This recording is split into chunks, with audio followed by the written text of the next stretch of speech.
I'm Sherri, a CEO, speaker, coach, and author. As a business leader, I'm on a mission to empower women everywhere to embrace their most authentic self by challenging what you already know, then stretch to consider a different perspective. I share moments with people all over the world who are already on that path and are willing to share that perspective with me. Join me as we transparently consider this. Hey, y'all. We are back.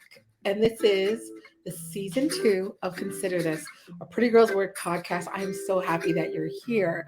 This is a podcast where we have conversations where we explore how we as leading businesswomen can empower one another. We need to be there for one another. How can we share practical ways to live authentically in our personal and our professional lives? As leading businesswomen, there's a lot for us to consider, how to dress, how we share in meetings, how to take the next big step in our careers, and then how to take out the brilliance or extract the brilliance from our teams and allow them to stay connected to the vision. All of this while staying authentic to ourselves. Every conversation we have will challenge us to think differently, open our minds, and consider something from a different perspective. So get comfortable and join us as we together consider this. Today, y'all, we are going to be speaking to someone I cannot wait for you to meet. This young lady has 20 years, probably over 20 years now, she can tell it better, of professional passion, I call it. Our next guest is she's served over 15 years within the Canadian Marketing Association's Digital Marketing Council. She's been on their board. She teaches content marketing courses. She is the president and CEO of the amazing marketing firm here in Toronto, Church+State. I mean, she has served in a variety of senior management roles at some of the world's largest networks. Please welcome to Consider This, Ms. Robin Whalen. Yay! Hi. Hey! So happy that you're here. Thank you so much, Robin, for being here. Thank you for having me. I love, I'm fully behind any kind of initiative that supports women and female empowerment. So happy to be here. Awesome. So we met through a charitable organization that I have the honor to work actually with, One Voice, One Team. And your amazing company helped us immensely because we needed to get to the next level. And it's something that I've been wanting for a long time, but sometimes it just takes a little while to get there. You guys were able to help us create a brand new logo and and more. Obviously, we had the whole, the colors and it's just, everything was just like, oh my gosh, they're allowing the things that are in my head to actually come to fruition. And every time we would get off the call with you and Ron as well, I would always say to Orlando, who is the executive director of One Voice, One Team, I would always say to him, "You're just such authentic people. They're just so good. They're just such good people."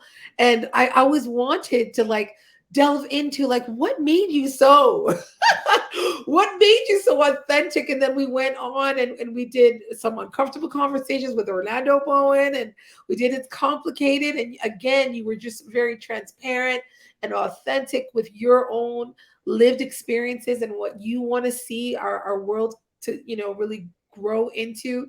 So when I thought of season 2 of how boss women, step into their authenticity, I was like, yeah, I have to have Robin on the show. I have to have her on the show. So again, thank you so much. But let's get into this. Let's get into this question.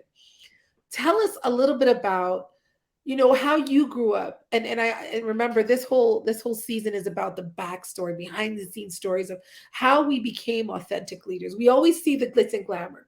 We always see the CEO, but how did we get there? So if you could tell us a little bit about how you grew up and specifically, what may be part of your upbringing fed into you becoming an authentic leader. I think that would be a great way for us to start. Sure. And obviously there's no glitz and glamour because I'm in a denim shirt, but it's the Canadian tuxedo, right? So that's my excuse for it. But anyways, I, first and foremost, I'm an only child, and we have to start here because as anybody knows that who's an only child, it's a pretty defining part of your childhood. I was raised by an immigrant mother who Okay. came here from Argentina when she was 19, Mhm. and had me at 20. And my dad was her next door neighbor. So you can just fill in the blanks.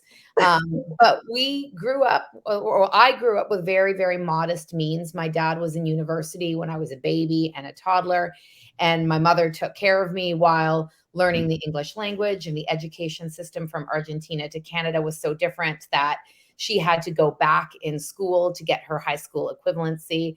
Okay. So there wasn't a lot of money, and we didn't have means growing up. But my dad, picked marketing also as a career. Vain. Um, Is it vain or vain? Pardon me?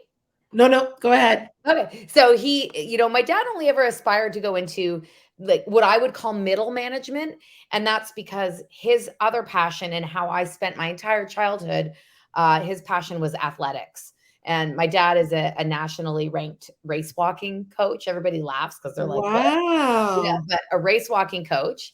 And my mother was one of his athletes and had a Canadian record in 1978 in the sports. And he also had a lot of other athletes. He was the president of various track and field associations. So Wow. I was raised as a child on a track. And my dad's focus on athletics, only brought his career to a certain point by choice. So I watched my parents live this really beautiful life, but we didn't have anything.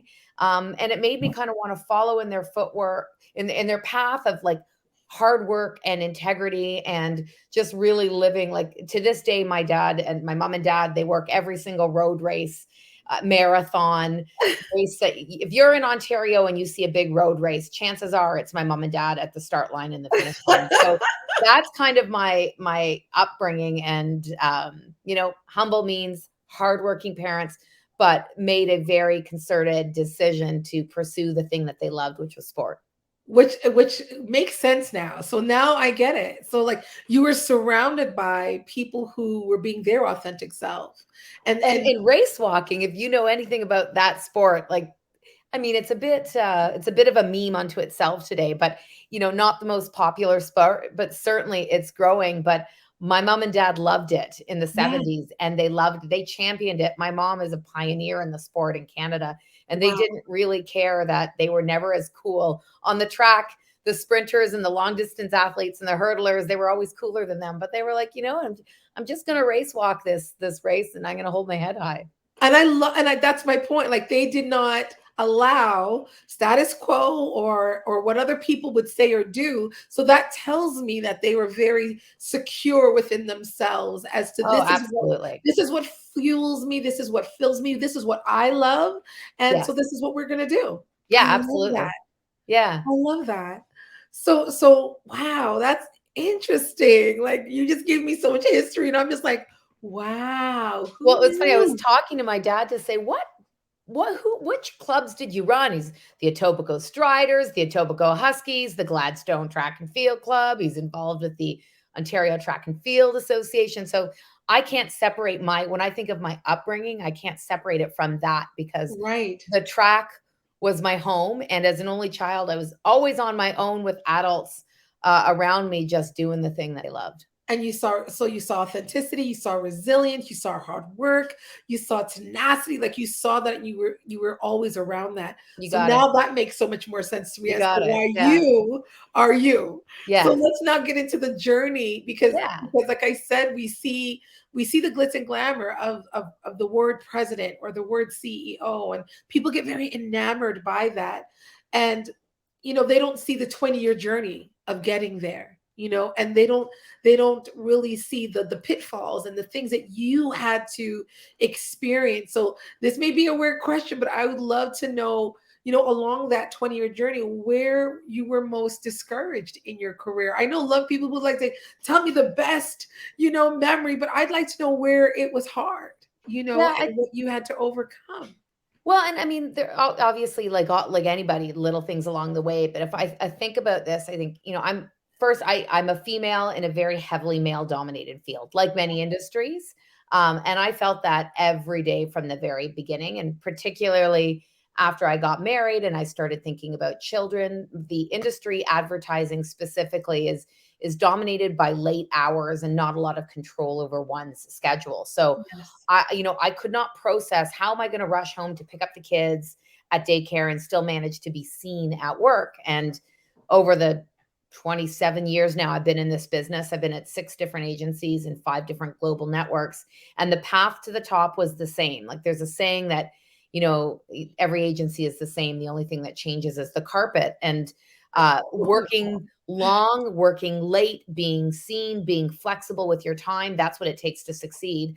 And I always knew I wanted to have kids. So I just, decided to do it my way. And for me, it meant I wanted to be home for dinner. So I would always pick my kids up after work. I'd be home for dinner. And then I logged on after they were in bed. And not the ideal situation. If I was to do it over, I'd probably carve out more time for myself.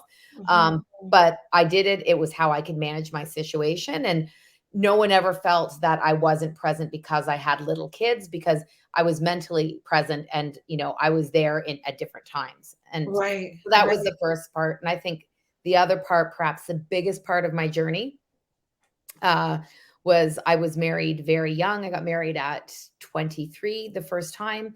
And when my husband was 30, he was diagnosed with leukemia. And our children were 2. At the time, they were 1 and 4.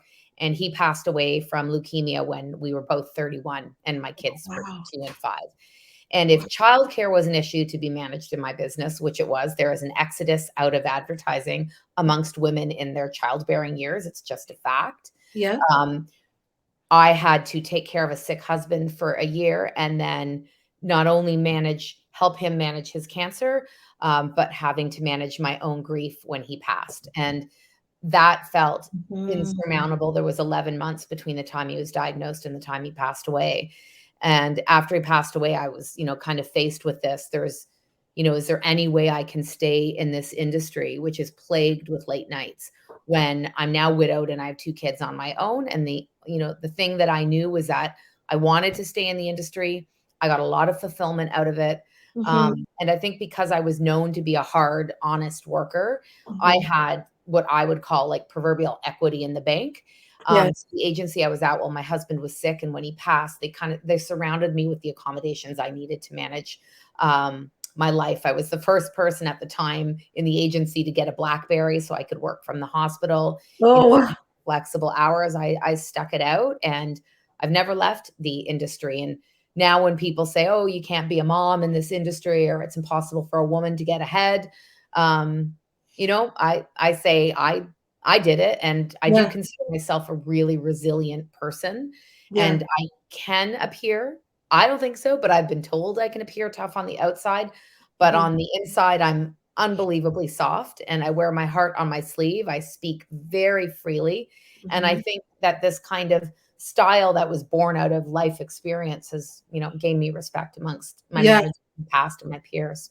Yeah. Like that had to be hard. First and foremostly, I know it's been years, but I'm really sorry that you lost your first husband, because I know that's tough. Losing anyone is extremely tough. And the fact that it's, when you saw your parents doing what they love to do, that I believe that there's something that in you said, I want to do what I love to do. And I really, really, really admire the fact that even though, yes, it's plagued with late nights, and yes, there's this whole exodus of women leaving, you didn't see yourself like that.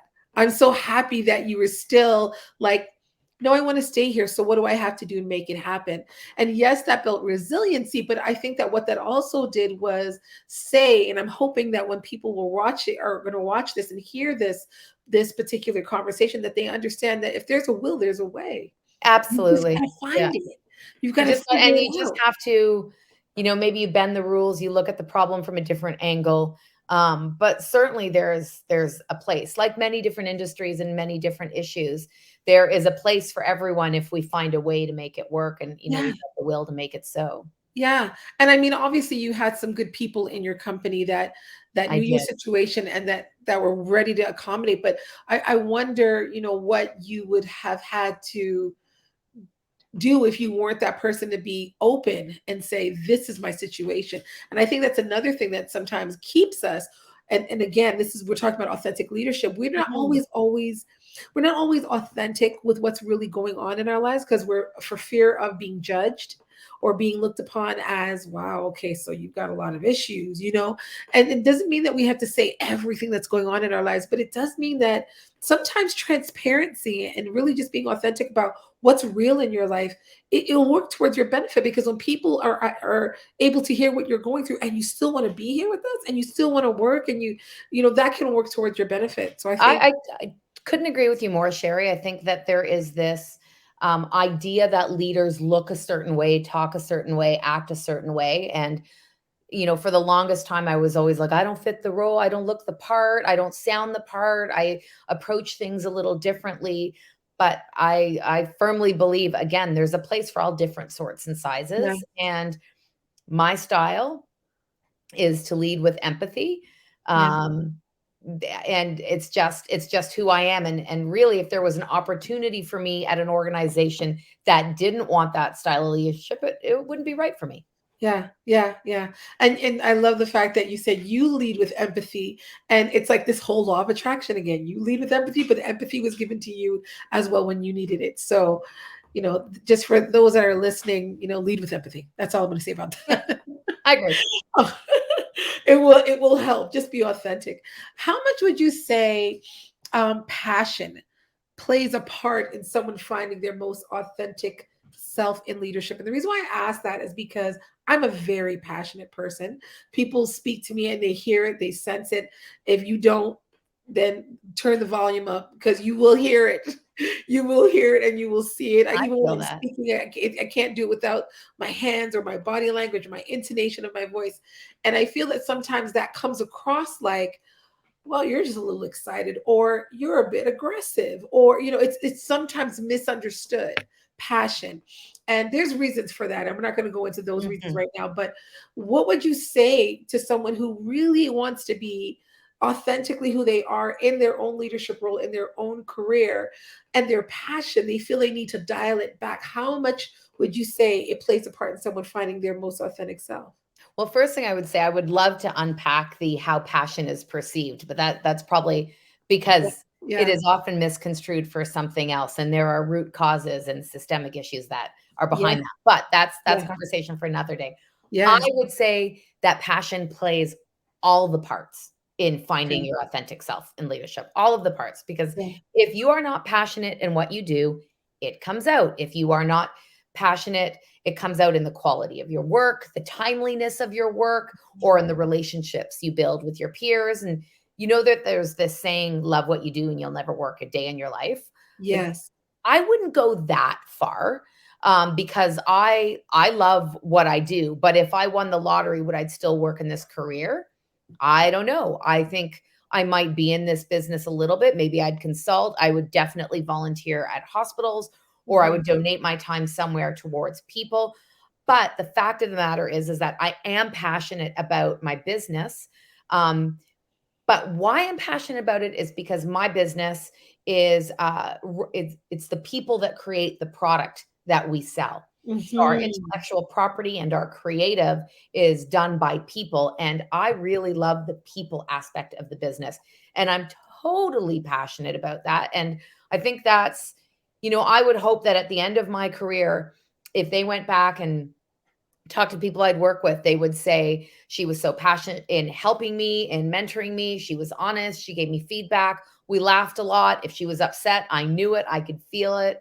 But passion is everything. Life's too short to just kind of wander around with a vanilla attitude towards anything. Like a vanilla. I I'm love that. super passionate about how I like my popcorn.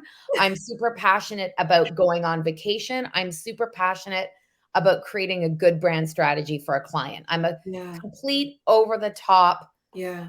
emotional nerd that leads with this desire to do good work. It's Yeah. in Yeah. every aspect of my life. Yeah. And I'm so glad you said that, because honestly, when you said passion in every part, like you know the difference between someone who is at the movie theater just working a job and someone who's passionate about serving people. like, and doing it in an excellent way. Like, the difference. The experience is so different, and it's so key. And I feel that sometimes we do need to unpack the word passion and why it's seen the way it is. And there's so many reasons why I know people, for me, would say, Sherri, a little aggressive. There's a lot of systemic racism that is attached to that. So that's definitely another conversation for another time, and we can have that one too, because I know you'll always keep. I want to be there. I want to be there for that. I know you do. Yeah. If you think about the term "bull in a china shop," I've been sometimes referred to as a bull in a china shop, and I'm like, no, that's just having an opinion. Yeah. And from a professional, context, that's what you pay me to do, is to have, I'm going to have an opinion on what you do, because that's what I'm not here to just like nod my head and bless all ideas. I'm here to help brands build their business. Yeah. Yeah. And brand on its own, if you're not passionate about your brand, who's going to believe it? No one. Right. So, so I love that. I love that answer. Thank you for that. Another question I had, and again, we're trying to get into, authentic leadership and how people can, over the years, be authentic and be successful. But when I think about my time in what I'm doing, I think to myself, if I hadn't failed as much as I did, I don't think I would be as authentic as I am. Real talk. Like, if I'm going to be honest, because the failures not only humbled me, but taught me so much about what I didn't know and what I thought I knew. And so failure for me now is, like, I always call it now, fail forward. It's if you make a mistake, man, embrace that right away. Don't even allow yourself to get knocked down and, oh, I can't believe this. I couldn't believe, why did I do it? I don't even do that anymore. So I'd love to know, what was your best failure as you have grown, and were you able to, from that best failure or failures, extract the lesson so that you could teach someone else? This is a hard one, because there have been a lot. But if I was to pick one that had stuck with me and resonated and that I still share with my team today, there is a marketing publication in our industry that ran something once a year called the Top 30 Under 30, and they profiled the top 30 marketers under the age of 30. So the president of the agency at the time, I said, I really want to go for this. And he's like, go. So I had to fill in my own application. I had to have people nominate me. I did. It was great. I got to the semifinals. I was absolutely thrilled to be, a semifinalist. And then the final 30 list came out, and I was like number 32. And I was devastated. Really? You had the CEO at the time had to pick me up off the floor, because I just thought, what a loser am I? I've got all these accolades. I've been promoted over and over, and I can't even make marketing magazine's top 30 under 30. And I think it stung a little bit more because a guy that I worked with made the list, and I was like, darn it. But I went to my CEO at the time. His name is John Clinton.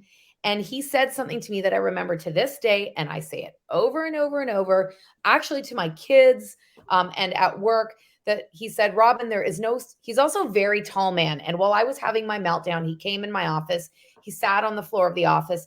And I remember it because his legs stretched from my desk through the door and like into the hallway. He was so tall. And I remember just being like crying, and I'm such a loser, and looking at this giant of a man who came up from his office to sit down. And he said, Robin, there's no substitute for life experience.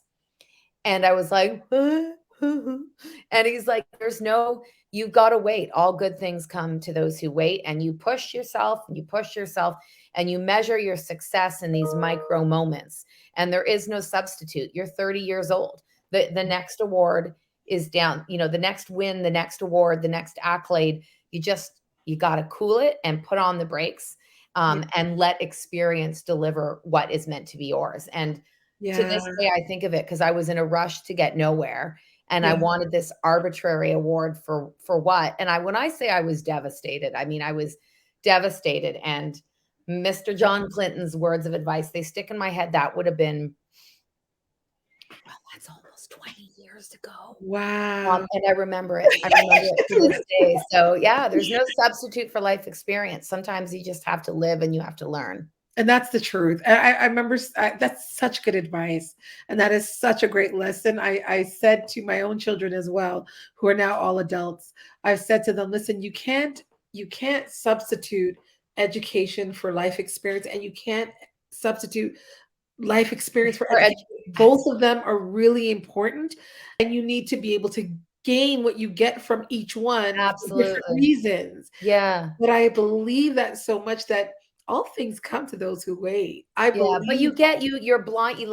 As I said, I'm passionate. So I was blinded by this pursuit of a promotion every year, a raise every year, accolades every year. This is what I'm going to, and it was like I was on a machine, and, being forced to take a step off was devastating to me. And I couldn't at the time see what the bigger picture is. And he managed, while he was just sitting there ever so casually, he managed to take a few minutes of his day to give me perspective I probably otherwise would not have appreciated. What a blessing. And it sounds like you were really surrounded by really good people that poured into you from time to time at different places in your career. I've been very lucky, and I hope I can pass that torch myself. Yeah.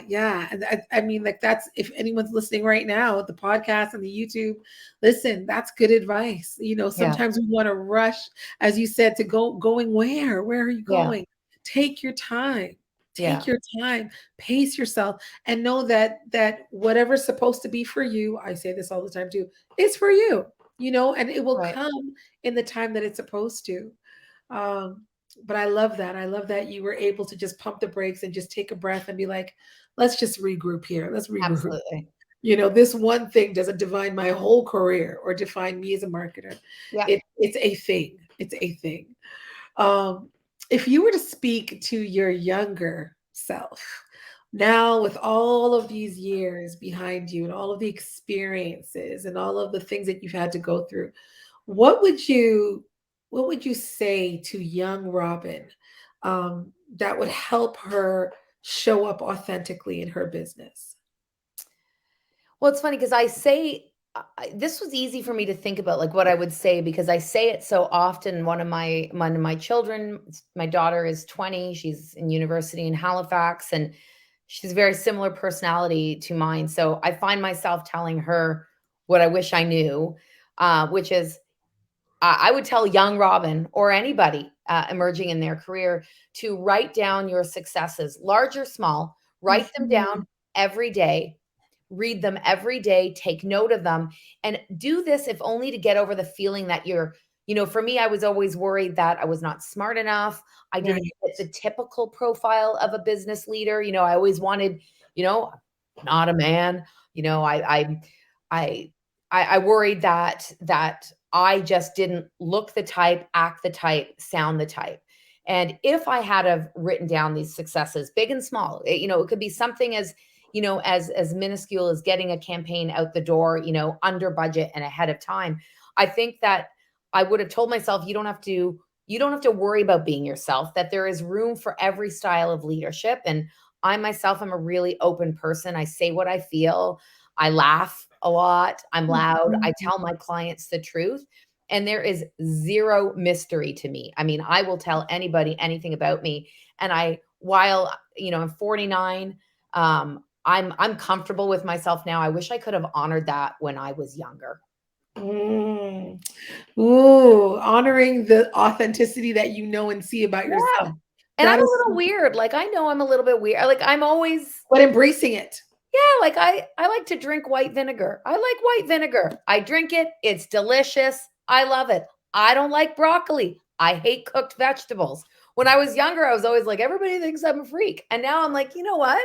I'm going to let my freak flag fly. I wish my younger me could have been like, just, you do you and I'll worry about the rest of it. Yeah. We're going to take a break right now, and we're going to have a commercial. We're going to come right back, but that is some good stuff. Be right back, guys. Okay.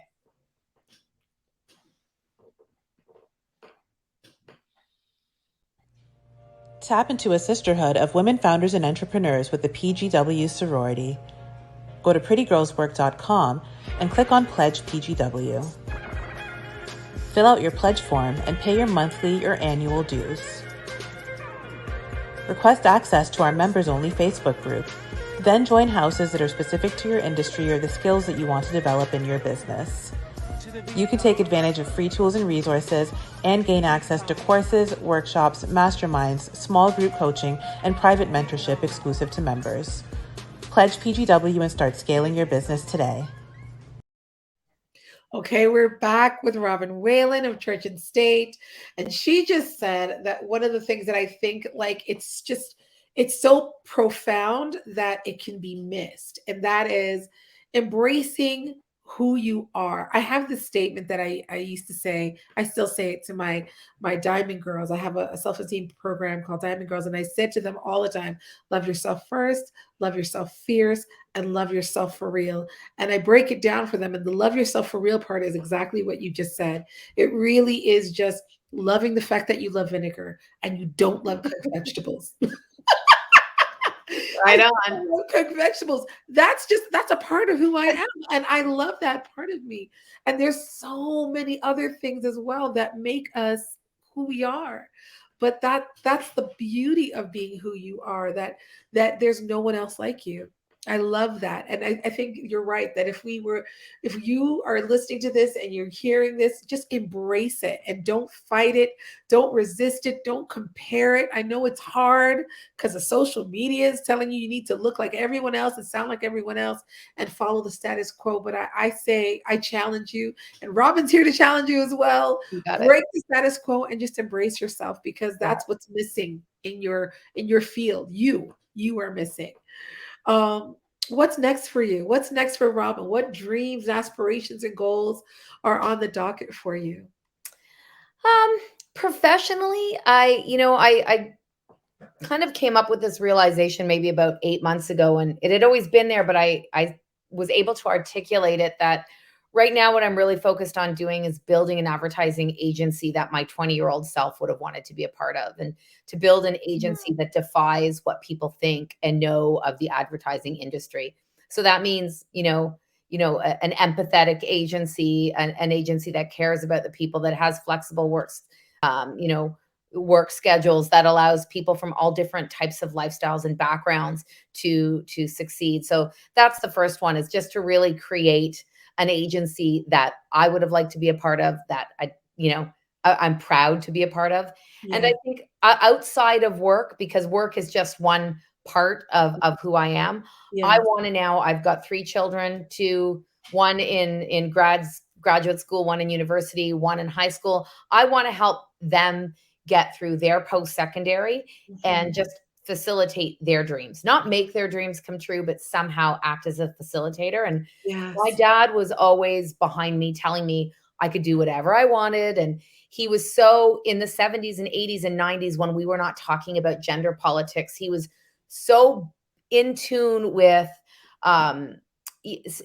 just gender stereotyping and making me understand that I could do whatever I wanted to do and I could act in whatever way. And I really, when I think about my path, I think about how my dad would push me hard, but was so in tune with issues of his day that weren't really prominent. So I want to pass this on to my kids, to teach my kids to be open and honest and see the true person across from them, and then achieve whatever their dream is, whatever they want to do.